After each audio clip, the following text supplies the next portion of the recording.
ஸ்தோத்திரம் இயேசுநாதா உமக்கென்றும் ஸ்தோத்திரம் இயேசுநாதா ஸ்தோத்திரம் இயேசுநாதா உமக்கென்றும் ஸ்தோத்திரம் இயேசுநாதா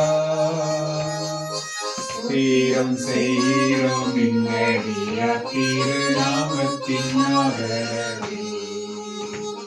ஸ்தோத்திரம் செய்கிறோம் இன்னடியா திருநாமத்தின் ஆதரவே இன்றை தீரமறியோம் ஒருமித்து கூடவும் நாமத்தினார் இன்றை தீரமறியோம் ஒருமித்து கூடவும் நாமத்தினார் தந்தையும் கிருபைக்காக உமக்கென்றும் ஸ்தோத்திரம் ஸ்தோத்திரமே தந்தையின் கிருபைக்காக உமக்கென்றும் ஸ்தோத்திரம் ஸ்தோத்திரமே